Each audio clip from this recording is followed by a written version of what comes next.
हो गई स्टार्ट। राम राम सभी दोस्तों को। My name is Manish Meena with math faculties. तो मैं आप सभी का स्वागत करता हूं मेरे अपने YouTube channel math by Manish Meena पर। वेलकम टू यू सभी का। तो अपन पढ़ रहे थे नंबर सिस्टम। देखो भाई, नंबर सिस्टम में मैंने पहले एक टॉपिक पढ़ा दिया, छोटा सा मामूली सा टॉपिक था एक, जिसका नाम था यूनिट डिजिट। यूनिट डिजिट आप सभी लोग जानते हो क्या होता है।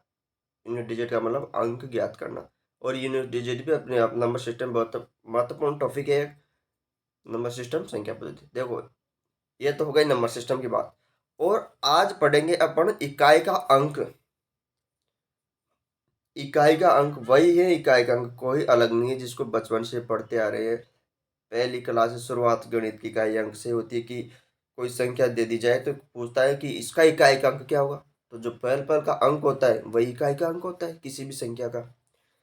लेकिन एग्जामिनर कुछ क्वेश्चन घुमा के पूछता है, तो उसके बारे में कैसे क्वेश्चन बनते हैं कॉम्पिटिटिव एग्जाम में, जितने क्वेश्चन बन सकते हैं वो क्वेश्चन बताऊंगा मैं आपको इकाई अंक के। और आज की क्लास नंबर 1 है, ठीक है।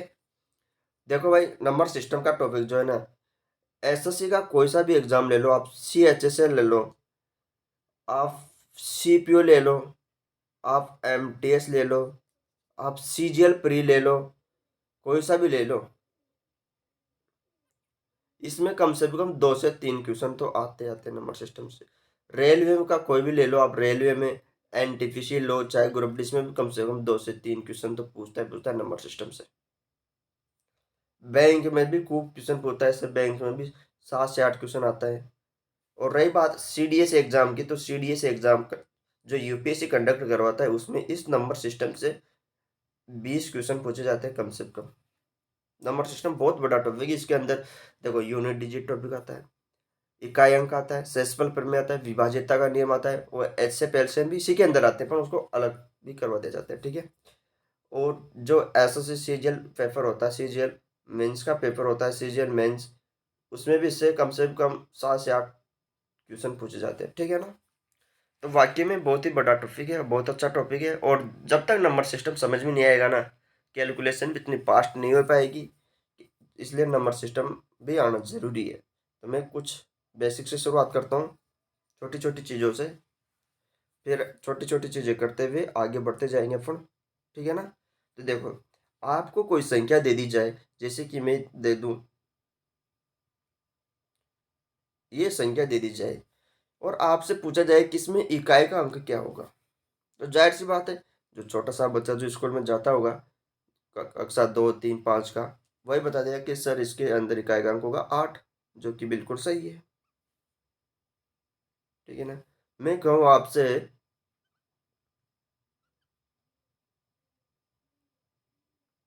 कि इसमें इकाई का अंक क्या होगा, तो इसमें कौन सी बड़ी बात है, इसमें भी इकाई का अंक वही 2 ही होगा, ठीक है ना। मैं कहूँ कि इसमें इकाई का अंक क्या होगा, तो इसमें क्या है, सिंपल सी बात है, दोनों को जोड़ दो, 3 और 11 जोड़ोगे तो 14 आ जाएगा। तो 14 में इकाई का अंक वही 4 होगा, तो इसका आंसर भी 4 हो जाएगा। मैं कहूँ आपसे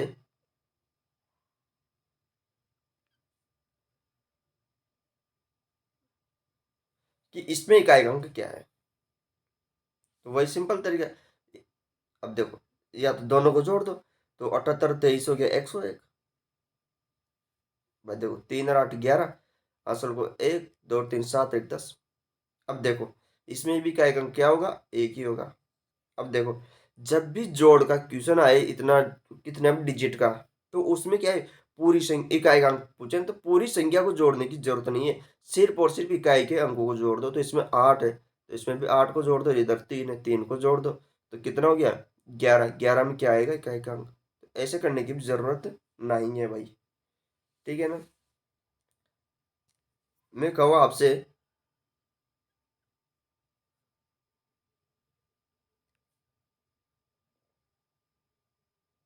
कि इसमें इकाई का अंक क्या है, ठीक है।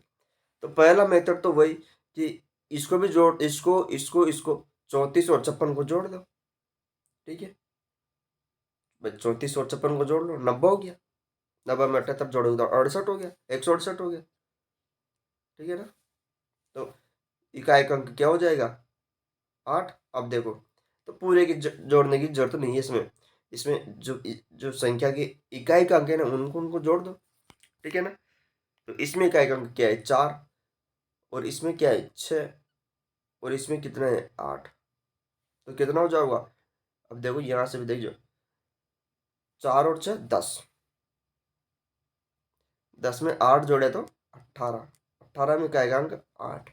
या फिर आप ऐसा भी कर सकते हो, क्या, 4 और 6 को जोड़ा तो 10, अब 8, तो इसको 10 में भी जोड़ने की जरूरत नहीं है 8 को, अब 0 में जोड़ दो 8 को, तो भी 8 ही आई है। तो इजी तरीके से पूरे को जोड़ने की जरूरत नहीं, केवल इकाई के अंकों को जोड़ दो, और इसमें भी इसको जोड़ा, यहाँ जोड़ते 10 हो रहा है, 10 में से 10 को जोड़ने की जरूरत नहीं, केवल 0 को जोड़ दो पीछे वाले को 8 में, आपका आंसर आ जाएगा।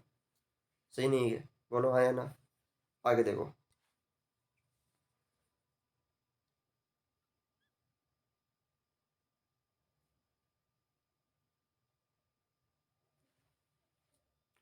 95 - 53 देते हैं, पूछा जाए कि इसमें इकाई का अंक क्या है। तो सिंपल सा तरीका है, वही तरीका कि 95 से 53 को घटा दो, जो संख्या आएगी उसका जो पहला डिजिट होगा वही इसका इकाई अंक होगा। सही नहीं है क्या, तो देखो, 5 में से 3 गया तो 2 बच चुके हैं, ठीक है। 9 में से 4 गए तो, 9 में से 5 गए तो 4 बच चुके हैं, तो 42। तो पूछेंगे तो इसका इकाई अंक क्या होगा, 2 होगा। तो 42 पे, और इसमें भी वही तरीका, पूरे को घटाने की जरूरत ही नहीं है, इकाई के अंकों को घटा दो, तो 5 में से 3 को घटा दो, 2 बचेगा, जो कि आपका आंसर होगा। छोटे छोटे बच्चे कर सकते इसको। फिर देखो,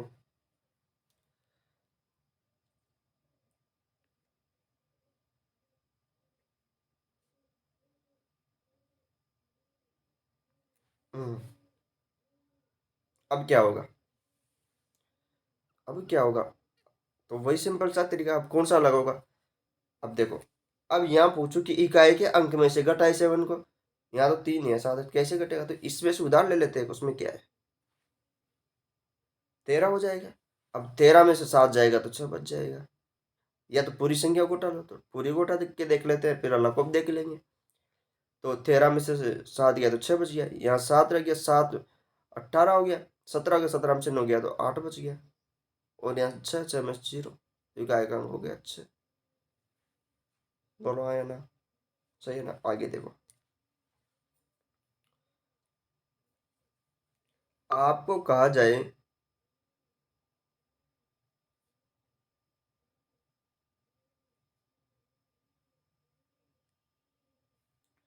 इसमें क्या होगा इकाई का अंक, हम्म। तो देखो भाई, जब भी इकाई का अंक पूछे ना, कोई सा भी सवाल आ जाए इकाई का अंक को, या चाहे जोड़ में हो, चाहे गुणा में हो, चाहे भाग में हो, चाहे घटाओ में हो, तो कुछ नहीं करना, पूरी संख्या को हल करने की जरूरत है ही नहीं। अब इसमें भी पूरी संख्या को क्यों हल करूं भाई मैं, हम्म। तो भाई इसमें भी पूरी संख्या को क्यों हल करूं मैं, ठीक है ना। तो इसमें भी इकाई के अंकों का गुणनफल कर लेते हैं। तो देखो, इसमें 7 का कह रहा है, तो 7 को इसका एक 7, इसका 1 है, तो इसको 1 से कर लेंगे, और इसका 8 है, इसको 8 से कर लेंगे। जब 7 को 1 से करेंगे तो 7 आएगा, और 8 को 7 से करेंगे तो 56 आएगा, 56 का अच्छा होगा, खत्म सवाल, सिंपल सा था। अब देखो, ये तो हो गई यहाँ तक की बात। अब आपसे पूछे,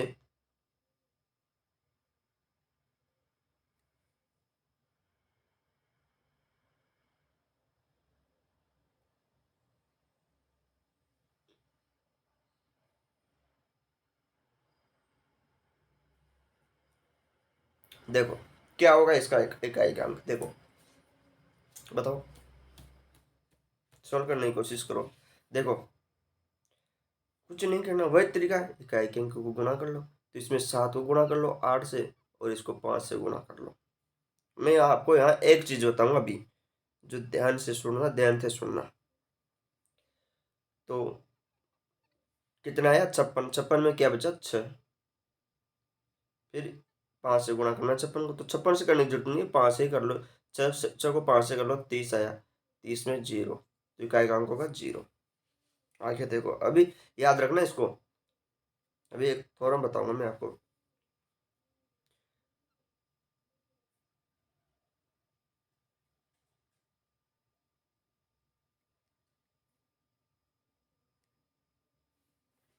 इसमें क्या होगा, इकाई का अंक,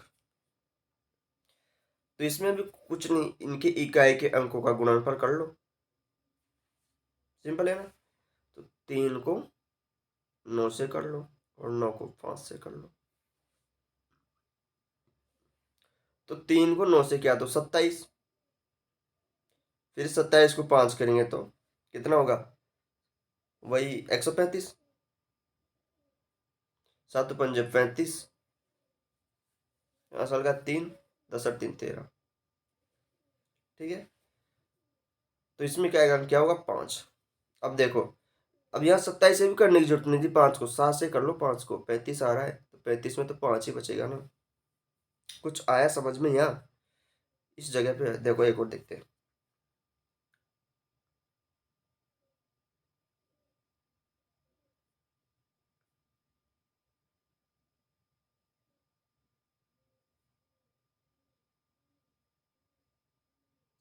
देखो इसमें क्या होगा, इकाई का अंक, तो कुछ नहीं करना, इनके भी इकाई के अंकों का गुणनफल कर लो। तो 5 को 2 से कर लो, इसको 3 से कर लो, तो 5 को 2 से किया तो 10, और फिर इसको 3 से किया तो 0, 30 आएगा।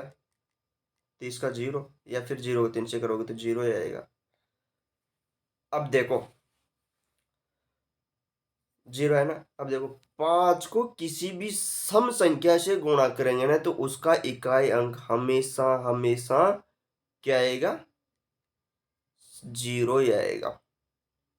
सम से करेंगे तो किसी भी एक संख्या से सम को गुणा कर दिया जाए, जैसे कि 5 को इसमें 2 आ गया, तो देखते ही आंसर होगा 0। देखते ही आंसर होगा 0। ठीक है ना। और यदि विषम आ जाए एक संख्या कोई भी, यदि 5 को गुणा करते करते कोई कोई डिजिट अगर विषम हो, सारे विषम हो, तो उसका इकाई अंक सिर्फ और सिर्फ 5 ही होगा।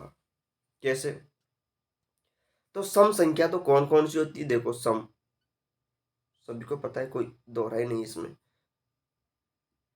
0 आएगा तो 0 भी हो सकता है, लेकिन 0 सम में नहीं आता। ठीक है, 0 से किसी संख्या को गुणा करो तो 0 आएगा।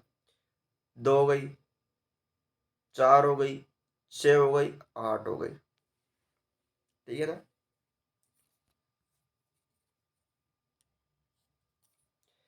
ठीक है, अब आती है विषम की बात।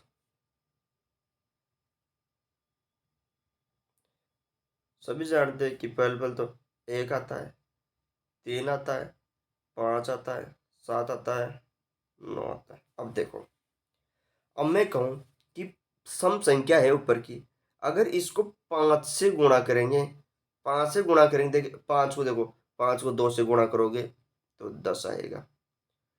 5 को 4 से गुणा करोगे तो 20 आएगा। 5 को 6 से गुणा करोगे तो 30 आएगा। और 5 को 8 से गुणा करोगे तो 40 आएगा। क्या समझे आप लोग इसमें। तो वही है कि इसमें इकाई का अंक सभी में क्या आ रहा है, सभी में 0 आ रहा है। तो यह तो निश्चित है कि 5 को किसी भी सम संख्या से गुणा करोगे तो उसका आंसर, इकाई का अंक सिर्फ और सिर्फ 0 आएगा। ठीक है, या तो हो गई यहां तक की बात। अब देखो, विषम संख्या से यदि 5 को विषम संख्या से गुणा करोगे तो, जैसे कि 1 को 5 से गुणा करोगे तो 5 ही आएगा। ठीक है ना। 1 को 5 से गुणा करोगे तो, अरे 1 को 3 से सॉरी, 3 को 5 से गुणा करोगे तो 15 आएगा। ठीक है, 5 को 5 से करोगे तो 25 आएगा। ठीक है, फिर 5 को 7 से करोगे तो 35 आएगा। फिर 5 को 9 से करोगे तो 45 आएगा। तो क्या देखने को मिला कि इसमें भी का एक अंक 5 आया, इसमें भी 5 आया, इसमें भी 5 आया, इसमें भी 5 आया, इसमें 5 आया, इसमें 5 आया। आया कि नहीं आया।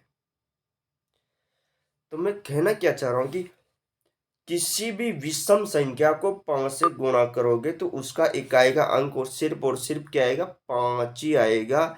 और किसी भी सम संख्या को 5 से गुणा करोगे तो उसका इकाई का अंक 0 आएगा। देख लेना, अभी कुछ क्वेश्चन कराऊंगा जो आप देखते मात्र से मात्र क्या से 2 सेकंड से 3 लग जाए, 2 से 3 सेकंड में उसका आंसर आ जाएगा। ठीक है, अब यह तो हो गई यहां तक की बात। ठीक है, अब मैं कह दूं कोई कोई भी संख्या दे दो, ये इसका मतलब होता है फैक्टोरियल। इसको ऐसे भी लिख सकते हैं, जैसे कि देखो रे यार, इसको मिटाते हैं, 4 है, या तो इसको ऐसे भी लिख सकते हैं, इसका मतलब होता है फैक्टोरियल, इसे कहा जाता है फैक्टोरियल, या फिर इसको ऐसे भी लिखा जा सकता है। ठीक है, तो इसका मतलब क्या होता है कि इसका मतलब होता है कि 4 तक है ना, तो 4 से 1 तक की संख्या को गुणा करना। तो इसका मतलब 4 फैक्टोरियल दे दिया तो 4 × 3 × 2 × 1 होता है। अब वो पूछता है कि फैक्टोरियल 4 में इकाई का अंक क्या होगा, तो सिंपल है, 4 को 3 से कर लो 12, 12 को 2 से किया 24, 24 को 1 किया तो 24 ही आएगा, तो 24 आ गया, तो इसमें इकाई का अंक 1 होगा। इसी प्रकार फैक्टोरियल 3 का निकाल सकते हैं, कितना होगा, 3 × 2 × 1, तो कितना होगा, अच्छा, तो इसका इकाई का अंक अच्छा होगा। इसी प्रकार फैक्टोरियल 5 का निकाल सकते हैं, क्या होगा, 5 होगा, 3 होगा, 2 होगा और 1 होगा, तो इसका इकाई का अंक क्या होगा। देखो, अब यहाँ कुछ चीजें हैं, यदि 5 के गुणनफल में अगर सम संख्या भी आ जाए और विषम संख्या भी दोनों आ जाए ना, तब भी इकाई का अंक तो सिर्फ और सिर्फ शून्य ही होता है, क्योंकि शून्य को किसी भी संख्या से गुणा करोगे तो शून्य ही आता है। ठीक है ना, अब देखो इसमें पूछेगा इकाई का अंक 15, 3 × 5 = 15, 15 दूनी 30, 30 ने 100 किया तो 0, तो भाई इसमें 30 आ रहा है, 30 में इकाई का अंक क्या होगा, 0 होगा। यहाँ तक ये बात, तो फैक्टोरियल 5 में क्या होगा, इकाई का अंक 0 होगा। डायरेक्ट क्वेश्चन पूछता है ऐसा कैसा कि फैक्टोरियल 5 दे देगा, इकाई का अंक क्या होगा, तो ऑप्शन में आपको 5 दे देगा, पहले 5 मिलेगा ऑप्शन में, क्योंकि इसमें कंफ्यूज करता है, 5, 3, 2, 0 कुछ भी दे सकता है यार। देखो एक और देखते हैं, अगर वो आपको दे दे फैक्टोरियल 6 में इकाई का अंक क्या है, तो फिर क्या करोगे। तो देखो कुछ नहीं करना, वही वही तरीका, 6 को, 5 को, 4 को, 3 को, 2 को और 1 को। अब देखो इकाई का अंक, अब देखो इसमें 5 दिख रहा है लेकिन सम संख्या भी दिख रही है, यहाँ भी सम है, तो भाई 5 को किसी भी सम संख्या से गुणा करोगे तो 0 आएगा। 5 को यहाँ भी सम है, पहले पहले आएगी सम, तो 30 हो गया, तो इसमें 30 का इकाई अंक 0 होगा। फिर 0 को 4 से करोगे तो 0 होगा, फिर 0 को 3 से करोगे तो भी 0 ही होगा, फिर इसको से करोगे तो भी 0 होगा, या फिर 5 को 3 से करोगे तो 15, 5 आएगा, फिर 2 से तो करना पड़ेगा ना 5 को, तो भी इकाई का अंक तो 0 आएगा। तो मैं कहना क्या चाह रहा हूँ, मैं कहना यह चाह रहा हूं कि फैक्टोरियल 4 के बाद में, फैक्टोरियल 4 के बाद में कोई सा भी फैक्टोरियल कितने भी संख्या का आ जाए, फैक्टोरियल 5 का आ जाए, फैक्टोरियल 6 का आ जाए, फैक्टोरियल 10 का आ जाए, फैक्टोरियल 100 का आ जाए, फैक्टोरियल कुछ का भी आ जाए, 777 का आ जाए, फैक्टोरियल कुछ का भी आ जाए, इकाई अंक पूछे तो इकाई अंक होगा 0, सिर्फ और सिर्फ 0। मैं कहना चाह रहा हूं कि फैक्टोरियल 4 के बाद में कितने भी आ जाए, कितने भी आ जाए, सिर्फ और सिर्फ 0 ही होगा, सिर्फ और सिर्फ 0 ही होगा। ठीक है, तो क्लास को अब कुछ क्वेश्चन करते हैं। देखो पहला क्वेश्चन आपकी स्क्रीन पर, अब देखते उड़ा दो इसको, देखते अटैक करो। देखो क्या कर रहा है कि 23 प्लस 34 प्लस 46 प्लस 78 बराबर जोड़ने पर 81 हो रहा है, तो इसका इकाई अंक पूछेगा, तो इकाई अंक तो 1 हो जाएगा, तो 181 में इकाई अंक क्या होगा, तो सभी जानते कि 1 होगा, खत्म सवाल। निम्नलिखित में इकाई का अंक क्या होगा, तो कुछ नहीं करना, इनके गुणनों को, इनके इकाई के अंक को गुणा कर दो, तो 1 को 7 से गुणा कर दो, फिर 1 को 6 से गुणा कर दो, फिर 6 को, फिर इस 6 को गुणा कर लो, और फिर 9 को गुणा कर लो। सिंपल है ना, तो 1 को 7 से गुणा किया तो 7, फिर 7 को 6 से गुणा किया तो 42। अब 42 को 6 से गुणा करने मत बैठ जाना, नहीं तो फिर लंबा हो जाएगा। 42 में क्या आएगा, 2 आया तो 2 को 6 से गुणा कर लो, 12 आ गया। अब 12 को भी 9 से गुणा कर, इसको तो कर सकते हैं, पर करने की जरूरत नहीं है। इसमें क्या आएगा, 2 है तो 2 को 9 से कर लो, 18 आएगा। 18 में क्या आएगा, 8 होगा, जो कि आपका आंसर होगा। बोलो है ना। देखो भाई, आप सोच रहे हो कि ऐसे क्वेश्चन थोड़ी आएंगे पेपर में। पेपर में आते हैं, ऐसे क्वेश्चन आते हैं, थोड़े बहुत लेंथ भी आते हैं। तो जब छोटी छोटी चीजें समझते जाएंगे तो बड़ी बड़ी, इससे बड़े भी आएंगे सवाल, देखते जाओ आप। अभी देखो अगला क्वेश्चन देखो, ये देखो, निम्नलिखित में इकाई अंक क्या होगा। तो देखो इसमें एक 91 को 93 से गुणा करना है, फिर 95 को करना है, फिर 96 को करना है, फिर 97 करना है, फिर 98 करना है। तो ऐसे करें तो बहुत बड़ा हो जाएगा, इकाई अंक निकालने में कम से कम 3-4 मिनट लगती है। लेकिन अपन को क्या करना है, अपन को तो वही तरीका, कौन सा, इनके इकाई के अंकों को उठा लो। तो इसको एक को उठा लो, एक को 3 से कर लो, फिर 3 को 5 से कर लो, 5 का 5, इसका 6, इसका 7 और इसका 8। ठीक है। अब देखो मैंने क्या कहा था कि अगर किसी भी गुणा करने की संख्या में 5 हो और बाद में या तो सम आए या विषम आए, पहले माइनस सम को दिया जाएगा। अगर सम न हो और विषम हो तो इकाई का अंक 5 होता है, लेकिन सम हो तो 0 होगा, चाहे फिर विषम भी हो भले। ठीक है ना। तो इसमें 6 विषम आ रहा है, नहीं सॉरी, 6 सम आ रहा है, 5 विषम में। तो इसको करोगे 30 आएगा, 30 में तो 0 बचेगा। 0 को 3 से करो, 7 से करो, 8 से करो तो भी 0 ही आएगा। तो इसलिए इनका आंसर भी 0 ही होगा। सही नहीं है, ठीक है ना। आगे देखो, ये देखो, ये क्या कहना चाह रहा है। ये कह रहा है कि 135 गुणा 136 गुणा 170 में का अंक क्या होगा। तो इसको तो मतलब देखते हैं, ठीक हो सकता है इसमें से देखते हैं कैसे, किसमें क्या अंक 0 है, तो 0 को किसी से भी गुणा करोगे तो इसका क्या अंक भी 0 ही आएगा। कहाँ दिक्कत आ रही है, टाइम ही नहीं लगा इसमें, तो देखते उड़ा दिया। आगे देखो, ये देखो, बहुत ही जबरदस्त क्या कह रहा है, क्वेश्चन को पढ़ो एक बार। ये कह रहा है कि सभी विषम अभाज्य संख्याओं के गुणनफल का इकाई अंक क्या होगा। तो पहली बात तो अभाज्य संख्या क्या होती है। अभाज्य संख्या वह संख्या होती है जिसमें सिर्फ और सिर्फ स्वयं का ही भाग जाए, अन्य किसी दूसरी संख्या का भाग न जाए, सिर्फ एक का, एक के अलावा एक का जा सकता है। ठीक है ना। तो विषम संख्या है और वह अभाज्य भी होनी चाहिए। तो एक की बात करूं तो एक अभाज्य भी नहीं है, अभाज्य भी नहीं है। तो विषम और अभाज्य, तो वह संख्या देखो, विषम भी होनी चाहिए, अभाज्य भी होनी चाहिए। तो पहले आएगी 3, फिर आएगी 5, फिर आएगी 7, फिर आएगी 11, फिर आएगी 13। अब कोई मत सोचना कि 9 कहाँ गए, क्योंकि 9 तो भाज्य है भाई, अब भाज्य थोड़ी है। फिर आएगी 17, फिर आएगी 19, फिर जाएगी 23, फिर 29, फिर 31, फिर 37, फिर 41, 43, 47, ऐसे चलती चलती जाएगी ना, फिर 53, 59, आगे डॉट डॉट तक है। ठीक है ना। अब देखो, अब गुणन करना है तो मतलब इनको सभी को गुणा करना है, इन सभी संख्याओं को क्या करना है, गुणा करना है। तो इसको इससे गुणा करना है, इसको इससे करेंगे, इसको इससे करेंगे, इसको इससे करेंगे, इसको इससे करेंगे, करेंगे नहीं करेंगे रे भाई, करेंगे ना। अब देखो, अब इसमें क्या आ रहा है, 5 आ रहा है, इसको ध्यान से देखो, 5 को 3 से करोगे तो 15 आएगा। 15 में फिर 5 इकाई अंक आ गया, फिर 5 को 7 से करोगे तो 35 आएगा। 35 में फिर इकाई 5 आएगा, फिर 5 को 1 से करोगे तो फिर 5 आएगा, फिर 5 को 3 से करोगे तो 15, 15 में फिर 5 आएगा।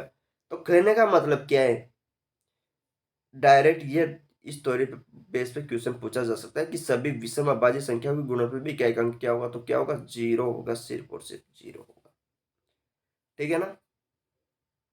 तो इसका आंसर होगा 0। देखो यहाँ समझा रहे क्या है कि सभी विषम अभाज्य संख्याओं के गुणनफल का इकाई अंक क्या होगा। तो ये तो अभाज्य संख्या हो गई, 3, 5, 7, 11, 13, 17 इत्यादि। ठीक है ना। इसमें दे रहा है कि 5 को किसी विषम संख्या से, 5 को किसी विषम संख्या से गुणा करने पर इकाई का अंक 5 ही प्राप्त होता है। अतः आवश्यक इकाई का अंक भी 0 ही होगा, 5 ही होगा। ठीक है ना।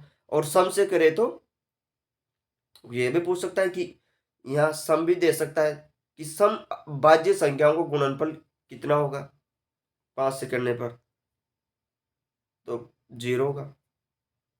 अगला क्वेश्चन देखिए। अब देखो इसमें इकाईकांक क्या होगा। अब देखो ये इसको कराने से पहले मैं आपको कुछ चीजें और बताना चाहूंगा।